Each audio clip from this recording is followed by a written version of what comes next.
Hi hello friends, welcome to Rani's official. இன்னைக்கு நம்ம என்ன பார்க்க போறோம்னா பூண்டு சட்னி தான் பார்க்க போறோம். அதுக்கு தேவையான இன்கிரீடியன்ஸ் நான் இங்க எடுத்து வச்சிருக்கேன். வாங்க என்னென்னு பார்க்கலாம். பூண்டு ஒரு 30 பல்லு எடுத்து வச்சிருக்கேன். காஞ்ச மிளகாய் நம்ம காரத்துக்கு தகுந்த மாதிரி எடுத்துக்கோங்க. அரை நெல்லிக்காய் சைஸுக்கு ஒரு புளி எடுத்து வச்சுக்கோங்க. சாம்பார் வெங்காயம் கொஞ்சம், இது ஒரு 75 கிராம் அளவு இருக்கும், இதை எடுத்து வச்சுக்கோங்க. ஸ்டவ் ஆன் பண்ணி நான் தவா வச்சிருக்கேன். இதுல வந்து நம்ம பூண்டு சட்னிக்கு எடுத்து ரெடி பண்ணிடலாம்.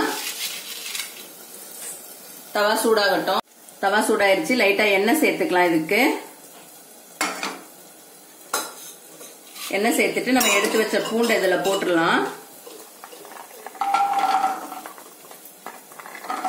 அவ்வளவுதான். பூண்டு கொஞ்சம் நல்லா வதங்கணும், வதக்கிக்கலாம். அவ்வளவுதான். பூண்டு இந்த அளவுக்கு வதங்கி இருக்கு. இப்ப நம்ம எடுத்து வச்ச காஞ்ச மிளகாய் சேர்த்துடலாம். இதுல காஞ்ச மிளகாய், புளி இதையும் ஆட் பண்ணிடுங்க. சாம்பார் வெங்காயத்தையும் ஆட் பண்ணிடுங்க. இதுல சாம்பார் வெங்காயம் போட்டு செய்யுங்க, பெரிய வெங்காயம் போடாதீங்க. சாம்பார் வெங்காயம் தான் நல்லா டேஸ்டா இருக்கும். போட்டு எல்லாம் நல்லா வதங்கட்டும். நல்லா வதக்கிட்டு காமிக்கிறேன். அவ்வளவுதான். பூண்டு இதெல்லாம் இதுல சேர்த்தாச்சு. இதுல கொஞ்சமா கல்லுப்பு சேர்த்துக்கோங்க. சட்னிக்கு தேவையை பார்த்து சேர்த்துக்கோங்க.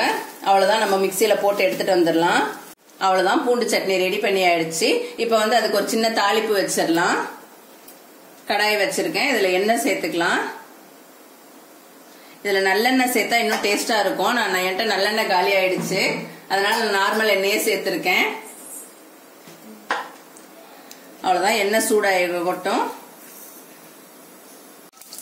இப்ப எண்ணெய் ஊத்தி கடுகு சேர்த்தாச்சு. இதுல லைட்டா கருவேப்பிலை சேர்த்துக்கலாம்.